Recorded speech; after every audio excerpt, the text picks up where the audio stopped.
할렐루야. 반갑습니다.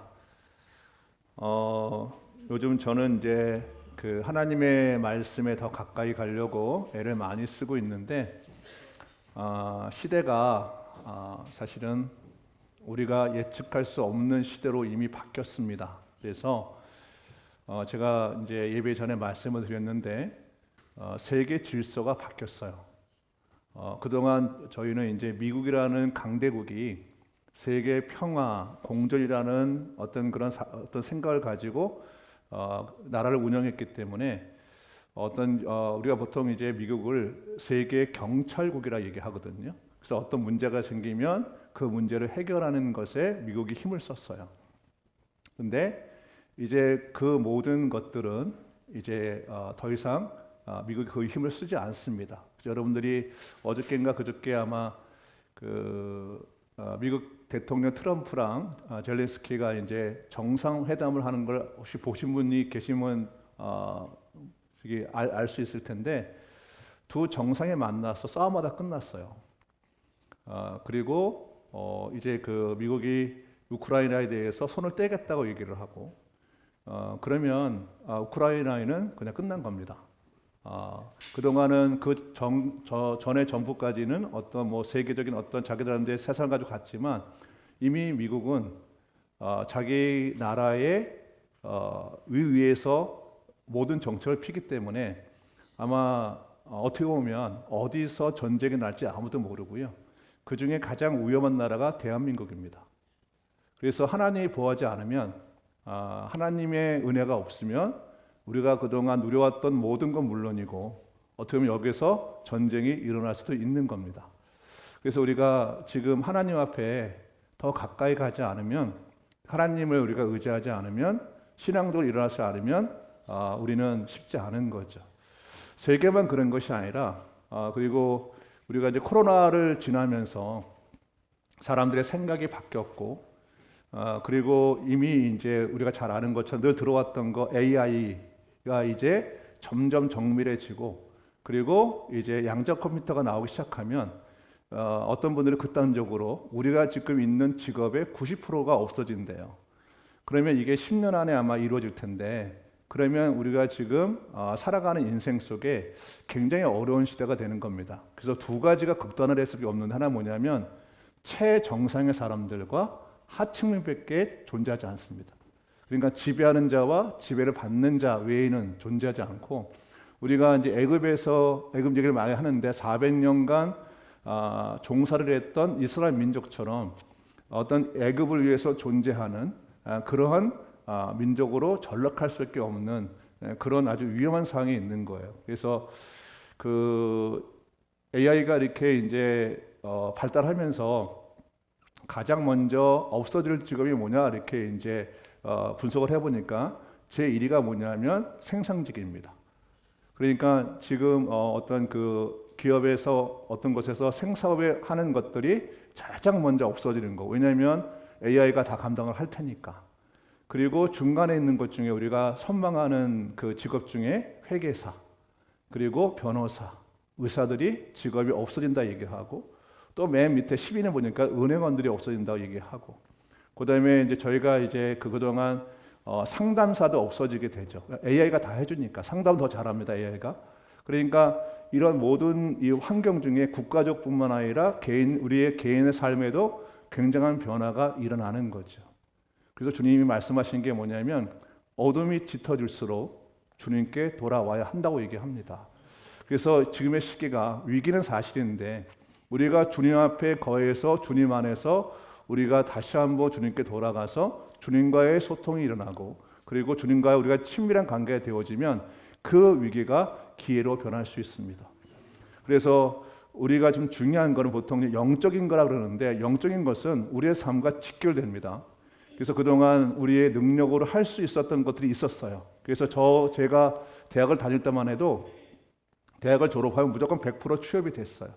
그래서 취업이 됐지만 그때 이제 어떤 더 좋은 그 회사로 들어가기 위해서 공부를 열심히 한 거고 졸업만 하면 대학만 졸업하면 어디든지 취업을 할 수 있었던 시대가 제 시대고 근데 제 후에 지금 제 아들의 시대는 대학을 나와도 쉽게 취업을 할 수 없는 시대가 돼버린 거죠. 그래서 우리가 지금 현재 여러분들이 뭐 예를 들면 창의적이라 하는 거, 뭐 음악이나 미술 이런 것들도 이제는 그 직업군이 없어질 수도 있는 겁니다. 그러니까 지금 우리가 긴장해야 될 게 뭐냐면 그동안 우리의 신앙이 적당한 신앙을 가지고는 하나님을 온전히 믿을 수도 없고 주의 말씀을 따라갈 수가 없습니다. 그래서 전적으로 말씀을 읽으시고 기도하시고 또 하나님 원하시는 대로 우리가 말씀에 집중하는 가운데 하나님이 주시는 능력을 받지 않으면 시대를 살아갈 수가 없습니다. 저는 여러분들이 세상에 영향을 끼치는 최상위로 올라가길 원합니다. 제가 제일 궁금했던 게 요즘 이제 계속 이슈가 되는 머스크란 사람이 궁금했어요. 그래서 머스크란 사람을 이제 검사를 해보니까 잘 안 나오다가 제가 어떤 다큐에서 우리가 지금 현재 테슬라로 알고 있는 머스크의 삶을 이렇게 쭉 보는데 그 사람이 30대부터 31세인가부터 이제 부각이 되기 시작했는데 근데 그 사람이 보니까 어려움이 굉장히 많았어요. 때로는 이 부도 직전까지 가고 그리고 자기 인생 속에 최악으로 갈 때에도 그는 자기의 목표를 잃지 않았어요. 그래서 그 어려움을 뚫고 나갔을 때 지금 세계에서 가장 부자일 뿐만 아니라 그 사람이 하는 모든 것이 이슈가 되는, 보통 그래서 그 사람을 이슈 메이커라고 그래요. 여러분들 이렇게 트럼프 나올 때 옆에 서 있는 사람 본 적 있죠? 그가 누구죠? 머스크예요.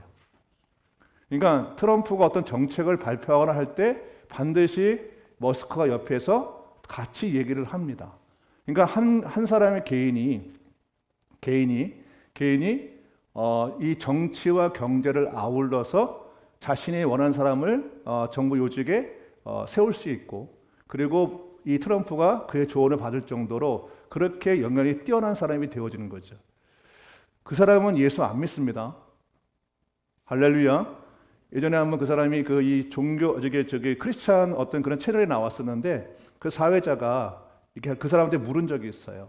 예수를 믿을 마음이 있냐 이렇게 물어보니까 머스크가 뭐랬냐면 자기는 다른 건 모르겠는데 예수님의 말씀이 굉장히 좋다는 건 안 돼요.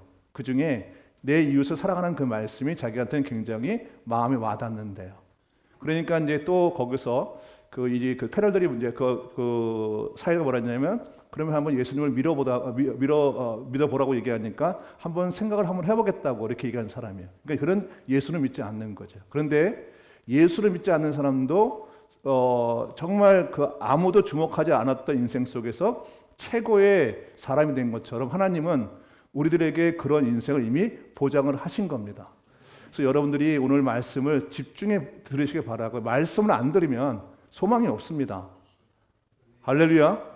말씀을 안 들으면 소망이 없어요. 교회를 나와도 예수를 믿지 않으면 소용이 없습니다. 그러니까 예수님을 반드시 믿어야 되는 거고, 예수를 믿는 사람들은 다른 것에 관심이 있는 것이 아니라 말씀을 들어야 됩니다. 그래서 제가 근자에 읽는 성경책을 이렇게 다른 번역본을 보고 있는데 제가 잠언서를 지금 보고 있거든요. 잠언서를 보고 있는데 잠언서에 계속 나오는 얘기가 뭐냐면 단어가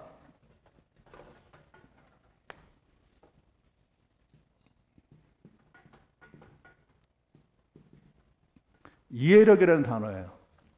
그래서 이걸 이걸 잘하는 것처럼 영어로 understanding 그러는데 하나님의 말씀을 들을 때 이해가 되어질 때 그 사람한테 소망이 있다는 거예요. 근데 제가 보는 성경이 원어를 직역한 거기 때문에 거기서 걱정하는 사람이 누구냐면 생각이 모자란 사람, 우둔한 사람은 망한다 얘기하고 이해력이 뛰어난 사람들은 하나님이 그에게 주신 복을 다 받는다고 얘기합니다. 그럼 이 이해력은 성경을 우리가 들을 때 그게 우리 안에 그게 이해가 되어져야 되는 거죠. 이 말씀이 이해가 되어져야 그 말씀을 내가 실행할 수 있는데, 근데 이해가 안 되면 우리가 그 말씀이 들어도 은혜는 받지만 그 말씀을 삶에서 적용하는데 어려움이 있는 겁니다. 우리 여러분에게 성령의 조명 가운데 말씀이 풀어지고 이해가 되어지고 받아들이시기를 주를 축복합니다. 성경 펴시기 바랍니다. 아모스를 보시면 오늘 본문 말씀인데 아모스 3장을 보시면 오늘 본문 말씀이죠. 3장 7절을 보시면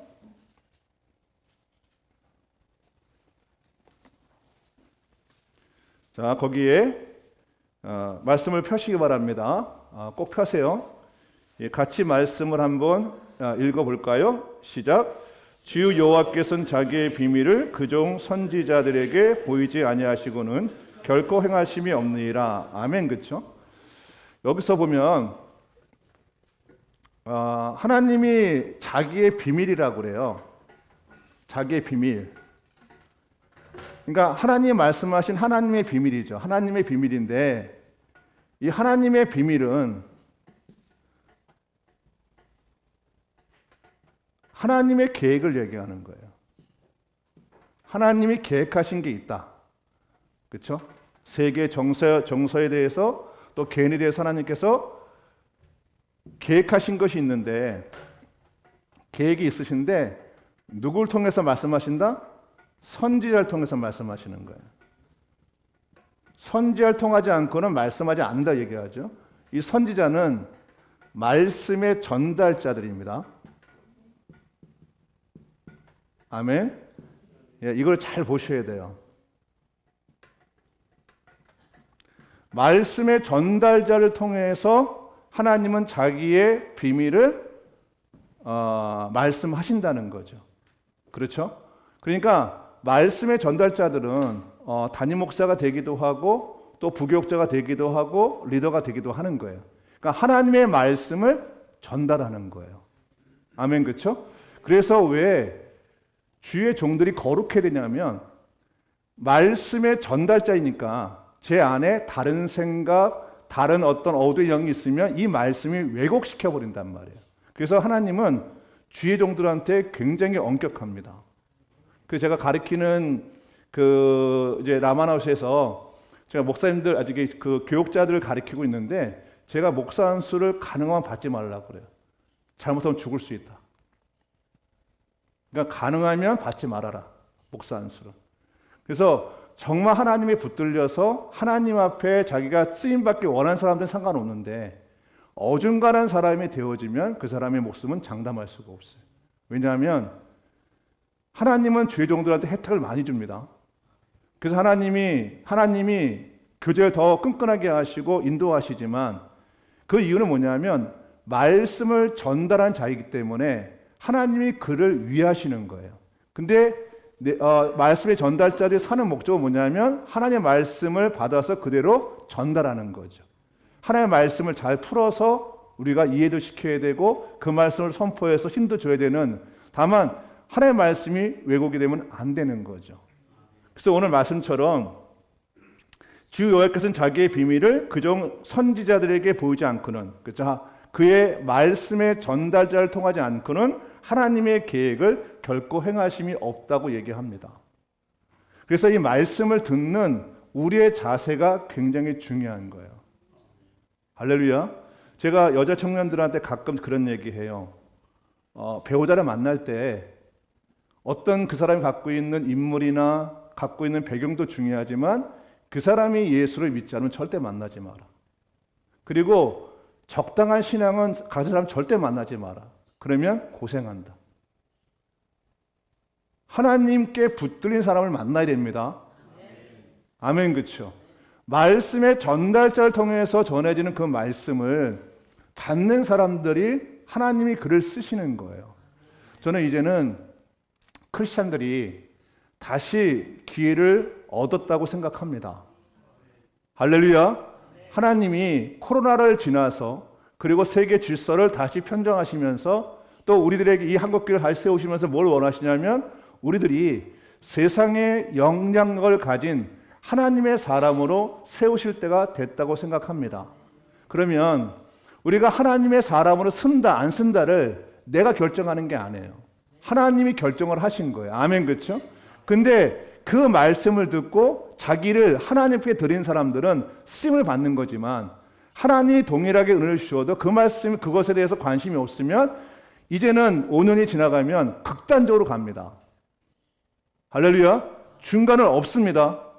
있을 수가 없는 거예요. 그러니까 하나님은 이제는 우리가 신명기 28장에 나온 것처럼 하나님 믿는 사람들은 세계 모든 민족 위에 뛰어나게 하시는 것이 실제로 일어납니다. 그리고 그에게 주님께서 모든 복을 주신다고 그러셨어요. 그러니까 뛰어난 자는 영적으로 뛰어나기도 하지만 그와 더불어서 세상을 이끌어가는 물권의 통치권이 있어야 되는 거예요. 아멘. 근데 그 물질의 통치권을 누구한테 맡기는가? 하나님을 바라보고 하나님의 복음을 위해서 자신을 던지는 그 사람에게 하나님은 물권을 주시는 거예요. 할렐루야. 그래서 말씀의 전달들이 하는 게 뭐냐면, 예전에는 그랬습니다. 적당하게 신앙생활을 우리가 그냥 앞으로 기회가 있으니까 생각하지, 지금 기회가 없는 거예요.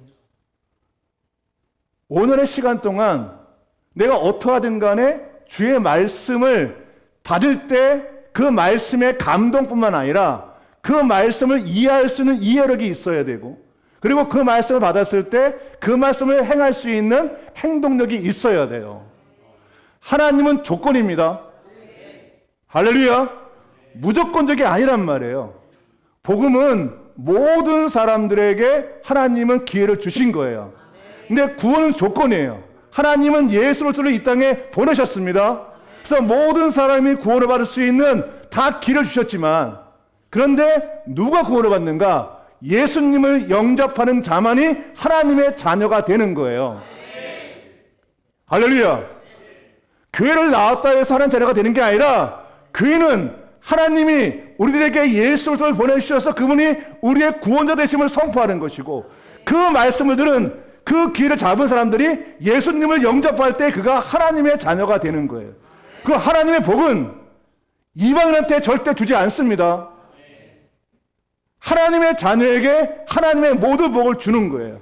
근데 하나님이 누구한테 주시냐면, 하나님의 말씀을 듣고 행하는 그 사람, 그의 삶이 하나님께 온전히 바라보는 시각을 가지고 있고 그 말씀을 실행하는 그 사람에게 하나님은 마음껏 부시는 거예요.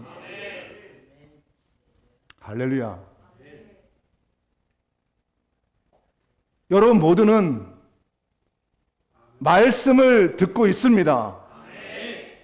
구원은 예수님이 주님이 그리스도이심을 믿는 것이 구원이에요. 할렐루야. 여러분 모두가 예수님이 여러분의 주인 되시기를, 그리스도 되시기를 주의로 축복합니다. 말씀의 전달자 역할 중에 하나가 뭐냐면 시편 107편을 보겠습니다. 말씀을 펴시기 바랍니다. 107편 20절 말씀을 보시면, 시편 107편입니다. 20절 말씀을 보시면 제가 이제 많이 선포했던 말씀인데,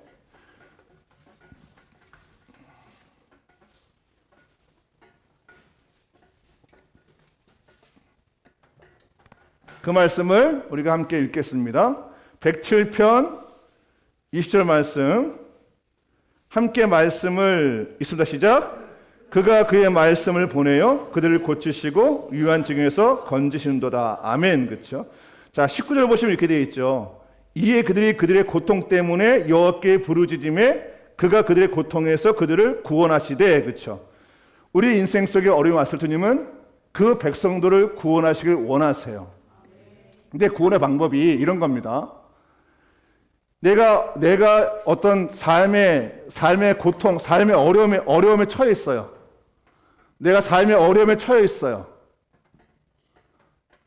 그런데 어떤 사람들은 이 어려움이 극복되어지고 때로는 이 어려움이 오히려 기회가 될 수 있어요. 그런데 어떤 사람들한테는 이 어려움이 계속 어려워지기도 해요. 왜 그럴까? 하나님은 만약에 우리 김훈수 장로님이 물질의 어려움이 있어요. 그래서 하나님이 그 물질의 어려움을 그것을 해결하기 원하세요. 그때 하시는 게 뭐냐면 오늘 말씀 20절에 보시면 이렇게 되어 있잖아요. 그가 그의 말씀을 보내요. 이거는 말씀의 전달자를 통해서 김훈수 장로님에게 지금처럼 그렇게 살지 말고 이렇게 살아라고 하나님의 말씀을 전하는 거예요. 할렐루야.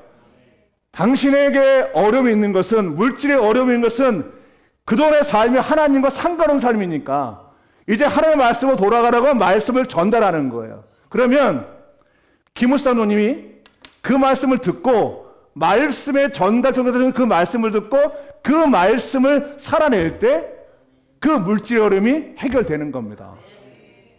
할렐루야. 근데 그 말씀을 이해를 잘 안 해요. 안 들으려고 그래요. 그러면 어려움은 극복될 수가 없는 거예요. 할렐루야. 하나님은 갑자기 와서 도끼병 오는 게 아니란 말이에요. 갑자기 돈을 확 주는 게 아니란 말이에요. 하나님은 우리의 인생 속에 말씀대로 사는 그 사람에게 하나님은 더 이상 싸울 것이 없도록 부으신단 말이에요. 그게 어떤 어려움이든 간에, 그게 어떤 힘든 걸 간에 주님은 죽은 자도 살리십니다. 할렐루야. 하나님께는 불가능이 없는 거예요. 근데 그 불가능을 해결하는 건 뭐냐면 말씀을 듣고 그 말씀을 이해하고 이해한 그 말씀을 삶에서 살아낼 때 그 어려움이 사라지는 거예요. 할렐루야. 이번에 감사하게 그 국진의 청년 저한테 문자가 왔어요. 목사님, 이번에 이제 취업을 하게 돼서 3월부터 직장에 나가겠다고 얘기를 했어요. 너무 마음이 좋은 거예요. 너무 마음이 좋았어요. 국진의 청년의 장점은 뭐냐면 본인의 감정이 어떠하든 간에 반응하는 거예요. 제가 한 3년 전에 청년들 만났을 때 애들 이렇게 모아놓고 계속 정말 이렇게 뭐라 그러죠? 아주 쪼도치 막 짰어요. 너희들 그렇게 살면 안 돼. 이렇게 살아야 돼. 너희들은 그렇게 하면 인생의 비전이 없어. 그러니까 본인이 생각하는 거 추돌하게 되고, 그리고 계속 그 말을 매주 와서 듣는다는 게 힘들잖아요. 근데 와서 들어요. 얼굴 봐도 알겠어. 얼마나 오기 싫었을까. 여기 이 말 써 있어요. 오기 싫었습니다. 그리고 문자로 또 해요. 또 문자 응답을 해요. 얼마나 힘들었겠어요. 계속 쪼니까.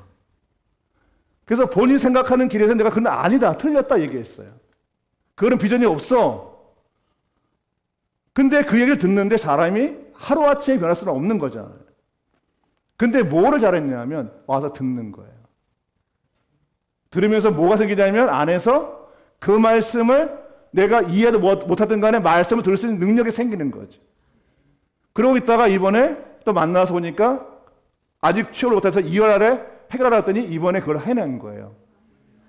취업했다고 저한테 왔을 때 제가 메시지를 어떻게 보냐면 무조건 3년을 견뎌라. 왜냐하면 3년 동안 무지 깨질 거예요. 일 못한다고 얘기 들을 것이고 면박당할 것이고 또 아주 힘들게 싸우고 쌀 거라고요. 근데 그 3년을 지나고 나면 뭐가 생기냐면 뭐든지 해낼 수 있는 능력이 생기는 거예요.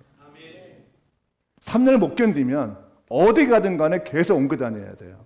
이제 나이가 30이 안 됐어요. 그렇죠? 그러면 30 정도 되었을 때 그 3년을 견뎌내면 그 다음에 뭘 할 수 있는 터전이 되는 거죠. 하나님은 말씀의 전달을 통해서 말씀을 하시는 거예요. 근데 그 말씀이 나한테 늘 위로받기 원하면 사실은 늘 위로받기 원하는 그 인생은 소망이 없어요. 늘 자기를 위로해 줘야 돼. 자기 마음을 맞춰줘야 돼. 그래서 실패하는 인생들이 가장 많이 하는 게 뭐냐면 그 내 마음에 안 들어. 내 생각과 틀려. 왜 나를 그렇게 생각해? 나를 왜 그렇게 나를 평가해?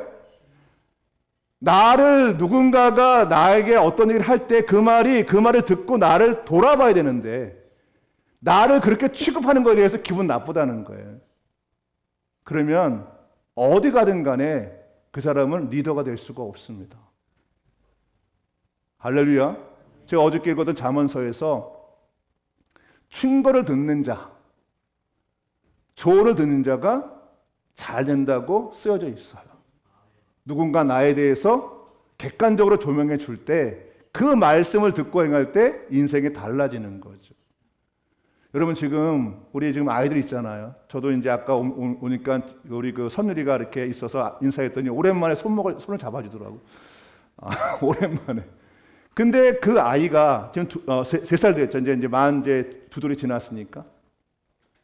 근데 그 아이가 세상에서 정말 기본적인 삶을 살려면 듣는 귀가 열려야 되고 마음이 단단해야 돼요. 또 자기를 향한 쓴소리도 들을 수 있는 힘이 생겨야 돼요. 기본이 그거예요. 오늘 말씀을 보시면 20절에 보면 그가 그의 말씀의 전달을 통해서 말씀을 전할 때, 그렇죠? 그를 들을 때 뭐죠? 그에게 그를 고치시고 그를 유효한 지경에서 건져내시는 겁니다. 할렐루야! 말씀을 듣고 행할 때 그는 고침을 받습니다. 위험에서 나옵니다. 새로운 인생을 살게 되어집니다. 할렐루야! 그래서 현재 헤브론께서 하고 있는 말씀을 읽는 것에 집중하셔야 돼. 대건이는 말씀을 읽어야 돼. 할렐루야! 이해력을 높여야 돼.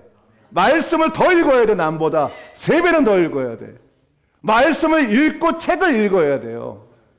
그래야 안에서 이해가 되어지고 그것이 하나님의 말씀을 내가 들을 수 있는 거죠. 이 말씀을 세 번에서 뭐라고 해석하냐면 단 한마디의 말씀으로 그를 치유하시고 그를 건져내신다고 얘기하는 겁니다. 단 한마디의 말씀으로. 할렐루야. 하나님의 한마디의 말씀을 통해서 그를 고치신대요.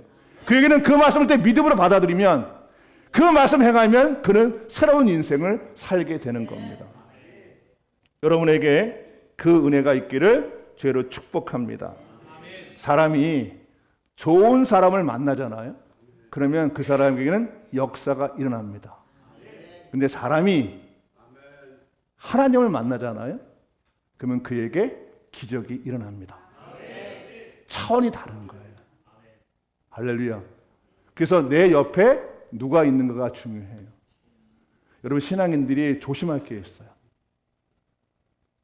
교회를 악담하는 것. 자기가 다기는 교회를 악담하는 것. 교회는 완전하지 않습니다. 할렐루야. 하나님이 세우신 것이 기간이 2가지가 있어요. 하나는 뭐냐면 가정을 세우셨고요. 하나님 직접 세우신 게 가정을 세우셨고 교회를 세우셨어요. 하나님이 가정을 세우실 때 이 가정이 보호받기 원하고 가정이 잘 되기 원하세요.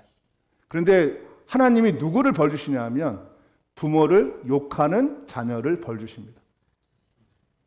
효도하지 않는 자녀를 벌 주십니다. 누구한테 복을 주냐? 부모한테 효도하는 사람들. 부모에게 잘한 사람들 하나님은 복을 주세요. 그러면 어떤 부모에게 복을 주시냐? 자기 감정으로 자녀를 함부로 대하지 않는 사람들. 자녀를 사랑하는 사람들에게 하나님 그 부모에게 복을 주시는 거예요. 부모와 자식과는 함께 가는 겁니다. 일방적이지 않습니다. 그와 똑같이 하나님은 교회를 세우셨단 말이에요. 하나님의 교회를 하나님이 세우신 그 교회를 악담하는 사람에게 하나님이 복을 줄 수가 없는 거잖아요. 누군가 여러분에게 교회에 대해서 험한 말을 하면 일어나세요. 그 사람이 갖고 있는 악을 받지 마시기 바랍니다. 할렐루야. 하나님이 여러분들을 이 교회에 부르셨잖아요. 하나님이 이 교회에 복 주시잖아요. 나를 주시는 이 교회를 욕하는 것은 그게 어떤 교회든 간에 하나님은 그거를 가만두지 않는 겁니다. 그리고 리더에 대해서 뒷담하는 것도 하나님 허락지 않습니다. 여러분 그거를 꼭 기억하시 바랍니다. 육적인 부모를 헌담하는 건 하나님은 용납하지 않지만 영적인 리더를 헌담하는 것 주님께서는 용납하지 않습니다. 주님은 질서의 하나님이신 거예요. 여러분의 말이 되게 중요합니다. 성경을 쭉 보니까 계속 얘기하는 거, 야고보서나 잠언이라 계속 얘기하는 게 너희가 어떤 말을 하는 게 굉장히 중요하다고 얘기를 해요. 너희 하는 말 그대로 내가 그대로 너희 인생에 하겠다고 말씀을 하시죠. 내 말이 어떤 말이 되는가?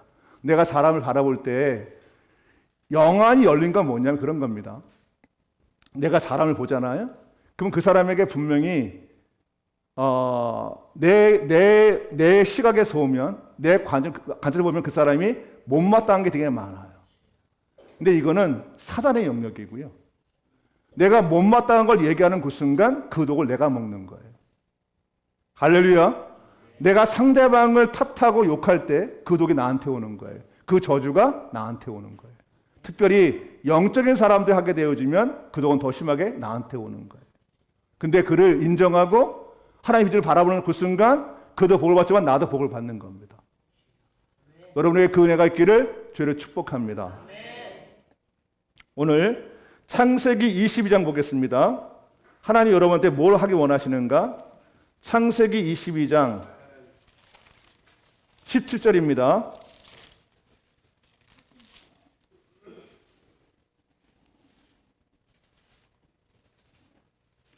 창세기 22장 17절 말씀 보시겠습니다. 거기 보시면 내가 내게 큰 복을 주고라고 되어 있어요. 그렇죠? 그렇죠? 그 말씀이 하나님이 여러분한테 하고 싶은 것입니다. 아멘. 하나님 여러분을 잘되게 하기 원하십니다. 하나님 여러분에게 복 주기 원하십니다. 자, 그러면 여기서 이제 중요한 말씀이 있는데 내가가 누구죠? 하나님이시죠. 너희가 누구예요? 나 자신입니다. 하나님이 우리에게 뭘 하기 원하세요? 큰 복을 주시기 원하시는 거죠. 그렇죠? 자, 근데 여기서 이 큰 복이 되게 중요해요.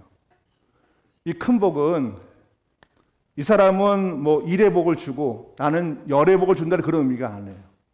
이 큰 복이란 말은 원어를 보면 이 큰이라는 이 단어 자체가 뭐냐면 영어로 하면 surely예요. 반드시 내가 너한테 복을 주겠다는 거예요. 그러니까 이걸 정확히 해석하면 하나님이 신명진 장로에게 뭐죠? 반드시 복을 주신다는 거예요. 아멘. 하나님은 여러분에게 반드시 복을 주겠다고 선언을 하신 거예요. 근데 이 말씀이 어디에 또 인용이 되냐면 히브리서를 보시면 신약입니다. 히브리서를 보시면 6장을 보세요. 히브리서 6장 14절을 보시면 거기에 뭐라 하냐면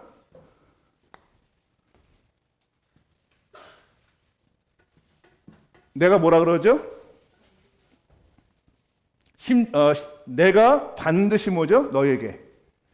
내가 반드시 누구에게? 신현지에게. 그렇죠? 내가 반드시 너에게 뭐 어떻게 하세요?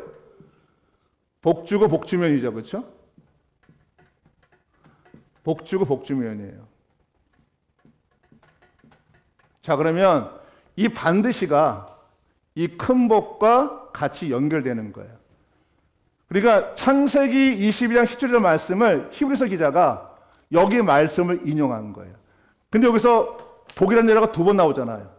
조양님, 집사님에게 하나님이 반드시 복 주고 복 주며, 그렇죠? 이 얘기는 뭐냐면 강조예요. 반드시 내가 하나님의 자녀인 조양님 집사에게 반드시 복을 주겠다는 거예요. 아멘, 그렇죠? 하나님의 마음은 뭐냐면 우리가 반드시 뭐죠? 복을 받는다는 거예요. 할렐루야. 반드시. 이게 하나님의 마음이에요. 그러면 복을 주신 분 누구세요? 하나님이세요. 내가 아니란 말이에요. 자, 그러면 이 복이 어떤 복이냐면 여러분이 창세기 3장, 2장, 3장을 보시면 우리가 삶을 살아갈 때요. 삶을 살아갈 때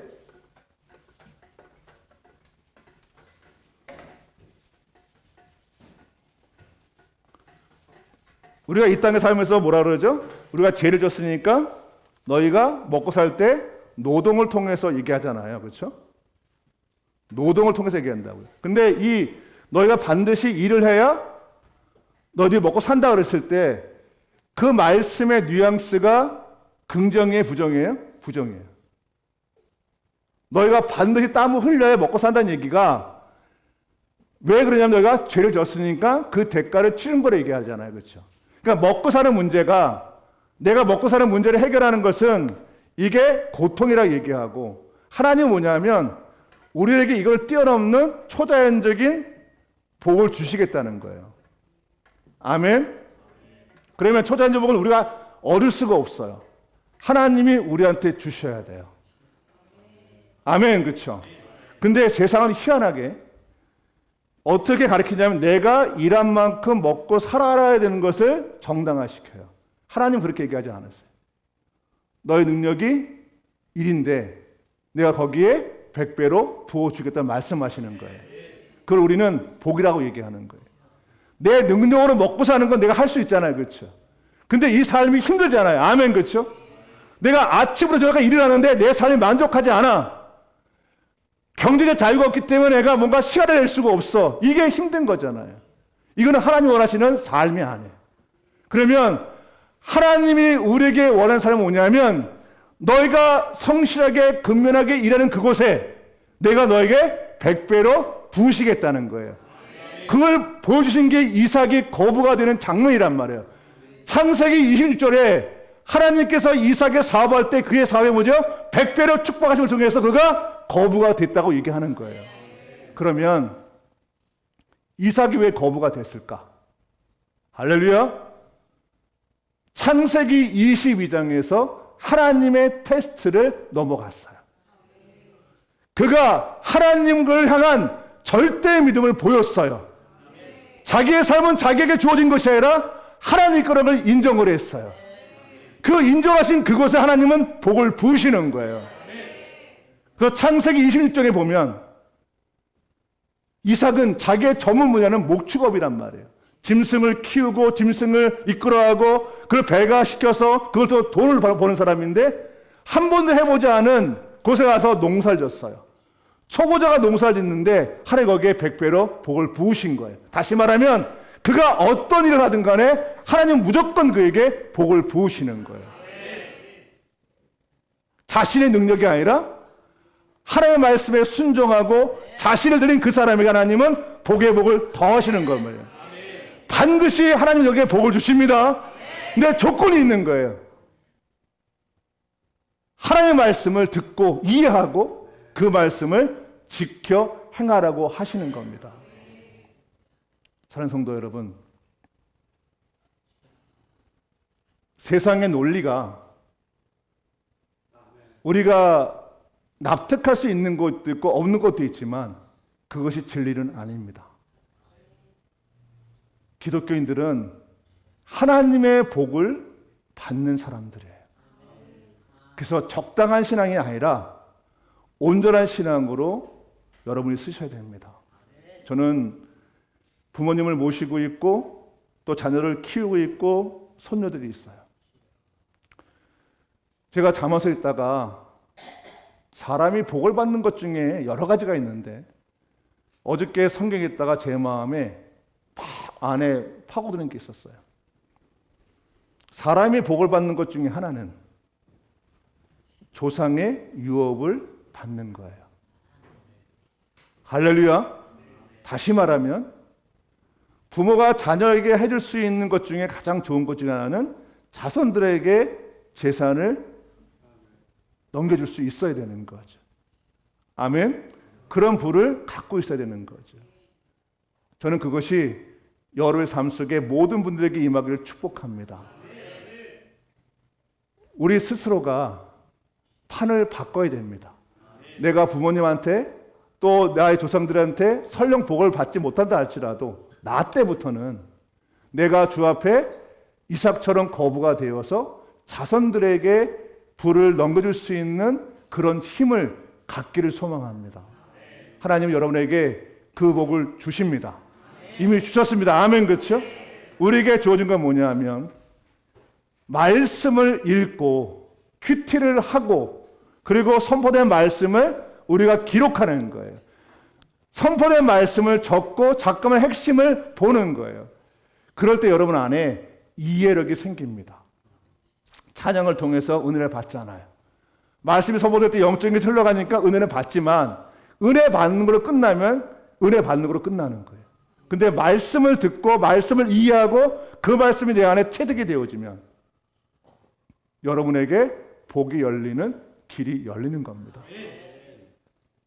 할렐루야. 그래서 말씀의 이해는 기본적으로 성경을 읽어야 되는 거고 또 여러분이 이렇게 예배 때 오셨을 때 전심으로 말씀을 이해하려고 애를 써서 적으셔야 돼요. 그리고 그 말씀을 다시 한번 정리를 하고 다시 책임질해서 그 말씀이 나한테 실용될 수 있도록 가야 되는 것이죠.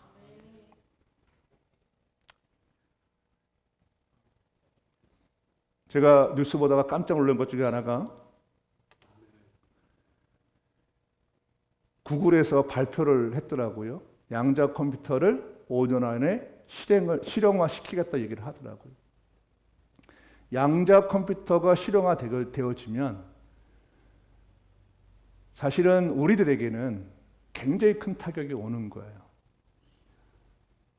그게 실용화되면 다른 이 기관들에서는 20년 정도를 얘기하고 실용 불가능하다 얘기하는 것들을 구글에서는 5년 만에 해내겠다는 거예요. 만약에 양자 컴퓨터가 운영이 되어지면 우리의 능력으로 살아가기는 너무 힘듭니다. 하나님의 능력이 더욱더 필요한 때입니다. 우리에게 주어진 시간들을 여러분 값지게 사용했으면 좋겠어요. 우리 스스로 먼저는 기본적인 성실 근면이죠. 그건 당연한 거고 성실 근면 속에 하나님 주시는 놀라운 은혜를 받아야 되고요. 주님 반드시 우리들에게 미래를 알려주십니다.